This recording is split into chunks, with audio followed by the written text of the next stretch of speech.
여름방학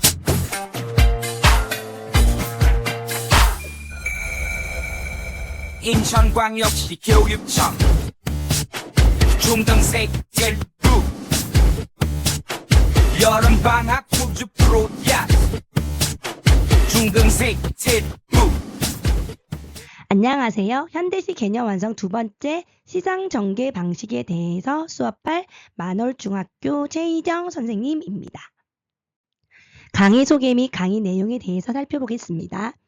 이 강의는 현대시 감상과 해석에 필요한 핵심적인 개념과 용어를 익혀 처음 만나는 시도 자신 있게 감상할 수 있게 하는 것이 목표입니다.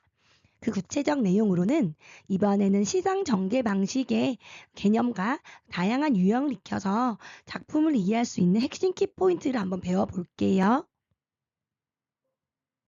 시상 전개 방식이란 그 정의를 한번 먼저 보면 시인이 시를 통해 자신의 생각이나 느낌을 잘 전달하기 위해 선택하는 시의 조직 방법으로 볼 수 있어요.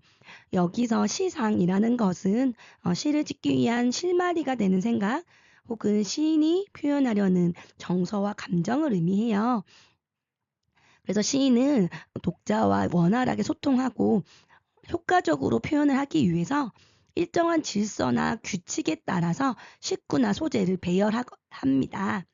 그래서 이런 시상 전개 방식을 배우고 이해할 줄 알면 시 이해에 있어서 중요한데요. 그 이유는 시상 전개 방식이 시의 구성 요소 및 내용 요소와 긴밀하게 연관되어 있기 때문입니다. 그럼 첫 번째로 시간의 변화라는 전개 방식을 살펴볼게요. 첫 번째 중에 시간의 변화 중에서도 순행적 변화와 역순행적 변화로 나누어서 볼 수 있습니다. 순행적 변화라는 것은 시간이 원래 흐르는 대로 전개하는 것인데 하루 중에 시간의 변화 혹은 계절의 변화, 시제의 변화 혹은 시대의 변화 등 시간이 원래 흐르는 그 순행적 흐름에 따라 제시하는 것입니다. 예를 들어 아침, 점심, 저녁, 밤 이 순서로 내용이 전개되거나 봄, 여름, 가을, 겨울이나 더 큰 범위인 과거, 현재, 미래 등의 시간의 흐름이 잡히는 시들이 있어요. 이런 경우를 시간의 순행적 변화가 나타난다고 볼 수 있습니다. 다음으로는 역순행적 변화라고 보면요. 역이라는 말이 있는 것처럼 시간의 순서를 거꾸로 뒤집어 올라가는 시상 전개법이에요. 그래서 현재 다음에 과거가 오는 시간의 역전. 원래 과거가 먼저 오고 현재가 와야 하잖아요. 그런데 현재가 먼저 제시되고 과거로 돌아가는 이런 시간 역전이 일어나는 전개 방식을 역순행적 변화라고 합니다.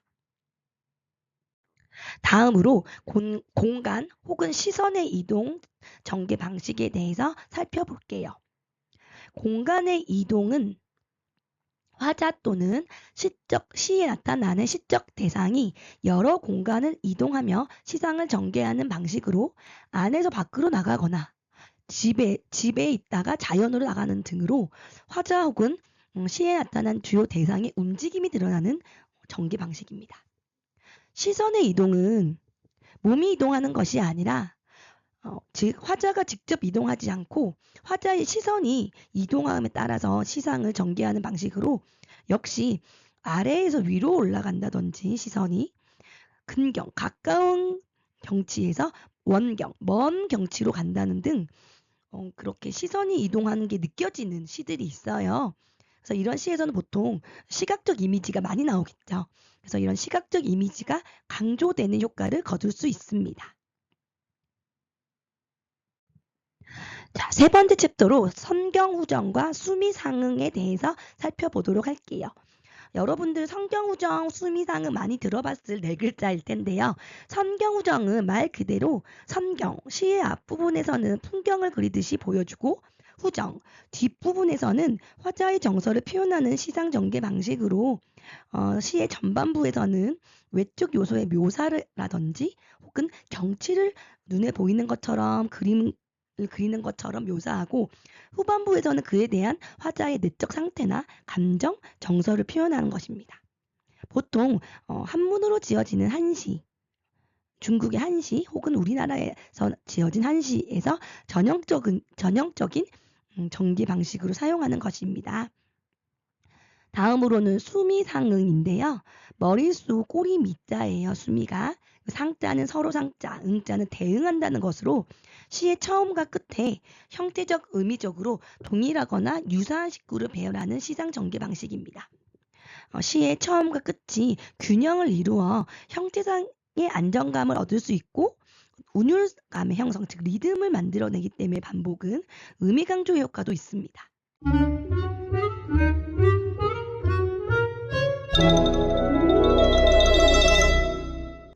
이번에는 구체적인 작품에 우리가 배웠던 시상 전개 방식을 적용시켜 볼게요. 첫 번째는 순행적 변화입니다. 이육사님의 광야라는 시를 가져왔는데요. 까마득한 날에 하늘이 처음 열리고 지금 눈 내리고 매야 한기 홀로 아득하니 다시 청고의 뒤에 백마 타고 오는 초인이 있어 라는 표현이 있는데요. 여기서 시간이 잡히는 부분은 까마득한 날에는 아주 옛날을 의미하는 거죠. 그리고 지금, 현재, 그리고 다시 청고의 뒤, 아주 먼 세월의 뒤, 미래가 잡히고 있어요. 그래서 과거, 현재, 미래가 순서대로 흐르고 있는 순행적 변화가 나타난다고 볼 수 있습니다. 다음으로는 역순행적 변화에 대해서 한번 알아볼게요. 죽는 날까지 하늘을 우러러 한 점 부끄럼 없기를. 잎새에 이는 바람에도 나는 괴로워했다. 별을 노래하는 마음으로 모든 죽어가는 것을 사랑해야지. 그리고 나한테 주어진 길을 걸어가야겠다. 오늘 밤에도 별이 바람에 스치운다. 윤동주님의 서시라는 시입니다. 여기서 이 시에서는 이제 시간을 어떻게 나눌지 볼게요. 첫 번째, 보통 우리 국어에서는 이렇게 마지막 어미에서 시간을 표현하는 부분이 많은데요. 했다라는 표현에서 과거에 나는 괴로워했다. 나는 한 점 부끄럼 없기를 괴로워했던 내용이기 때문에 첫 번째, 두 번째 줄은 과거의 내용이라고 볼 수 있습니다. 그 다음, 별을 노래하는 마음으로 죽어가는 것을 사랑해야지. 역시 어말에서 보면 미래의 내용이라는 걸 알 수 있고요. 그리고 주어진 길을 걸어가야겠다. 여기서도 미래의 의지를 나타냈기 때문에 요 세 줄은 미래 시대가 잡힌다고 볼 수 있습니다. 그런데 마지막 줄에 보면 오늘 밤에도 별이 바람에 스치운다 해서 현재 시대가 잡힌다고 볼 수 있어요. 다시 시간이 미래로 갔다가 현재로 돌아오고 있는데요. 다시 정리하면 처음에는 과거, 그 다음에는 미래의 일을 얘기하고 마지막으로는 현재로 거꾸로 시간을 역으로 역전시킴으로써 역순행적 변화가 나타난다고 볼 수 있습니다. 두 번째로 공간의 이동과 시선의 이동이 작품에 어떻게 나타나고 있는지 살펴보도록 할게요. 공간의 이동인데요. 공간의 이동과 시선의 이동은 앞에서 봤던 시간의 흐름처럼 조금 눈에 띈다고 보긴 어렵지만 자주 쓰인다고 볼 수는 없지만 그래도 분명히 나타나는 시들이 있기 때문에 알아두면 여러분들이 시를 이해하는 데 큰 도움이 될 거예요. 윤동주님의 길이라는 시에서는요. 잃어버렸습니다. 무얼 어디다 잃었는지도 몰라 두 손이 주머니를 더듬어 길에 나아갑니다. 돌과 돌이 끝없이 연달아 길은 돌담을 끼고 갑니다. 여기서 보면 길을 나아가고 있어요. 그리고 길을 돌담을 끼고 갑니다.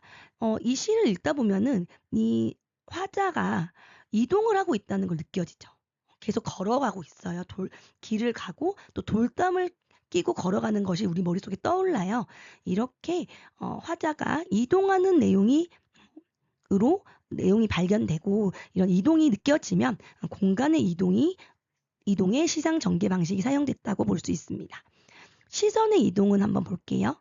산이란 산에는 새 한 마리 날지 않고 길마다 사람 잣이 끊어졌는데 외로운 배 위에 삿갓은 늙으니 눈 내리는 강에서 홀로 낚시질하네.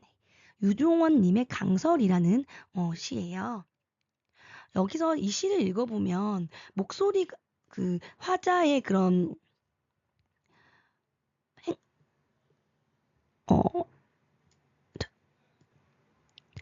화자의 목소리가 들리는데 첫 번째, 두 번째 줄에서는 경치, 멀리 있는 산이라는 경치를 바라보면서 넋두리를 하고 있는 것 같고요. 세 번째, 네 번째 줄에서는 이 사람의 시야가 클로즈업 되듯이, 카메라가 클로즈업 되듯이 혹은 줌인 되듯이 배 위에 있는 삿갓은 늙은이로 이동하고 있어요. 마치 우리가 카메라로 사진을 찍을 때 멀리서 보다가 그 물건을 확대시켜서, 카메라를 확대시켜서 더 작은 곳을 보는 것 같은 느낌이 들어요.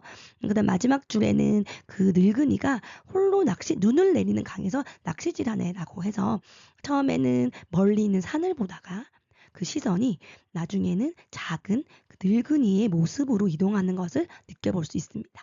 이러한 느낌이 드는 시를 시선의 이동, 시상 전개 방식이 사용했다고 판단하면 됩니다.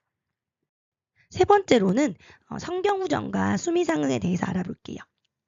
보슬보슬 봄비는 못에 내리고 찬바람이 장막 속 스며들제 시름에 겨워 병풍 기대니 송이송이 살구꽃 담 위에 지네 헌안설연의 봄비라는 시입니다.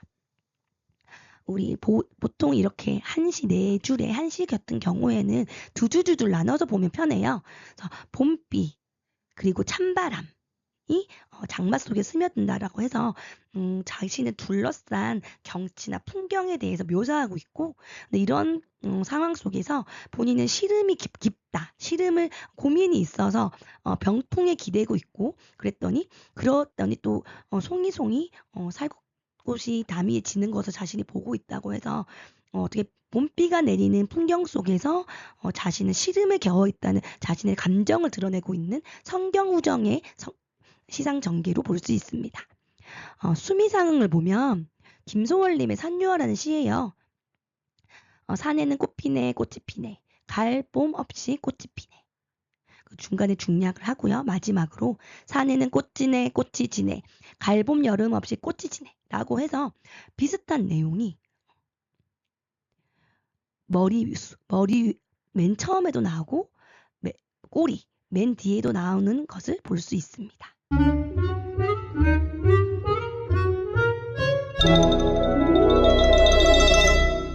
이제 드디어 확인 문제입니다. 우리 확인 문제를 통해서 오늘 여러 가지 배웠는데 어려운 내용 배웠어요. 한 번 더 확인을 해볼게요. 아래 설명에 해당하는 시 개념은 시를 통해 시인이 전달하고자 하는 생각이나 정서를 의미하는 것은 무엇일까요? 정답은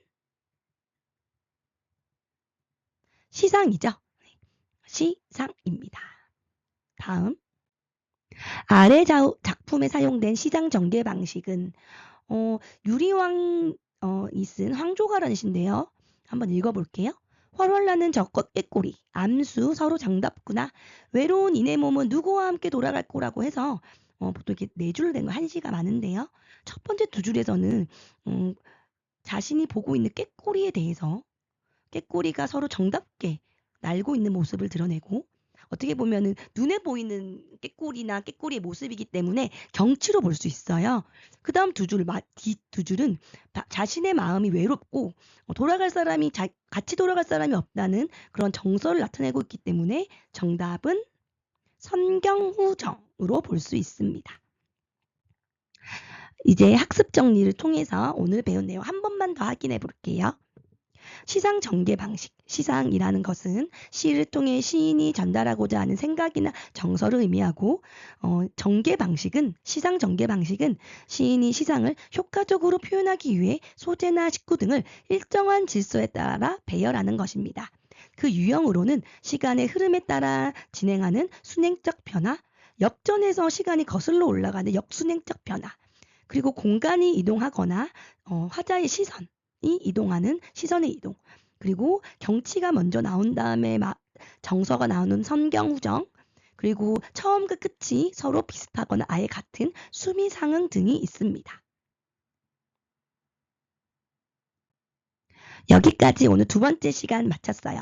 어려운 내용 열심히 들어줘서 감사합니다. 행복한 방학 보내세요.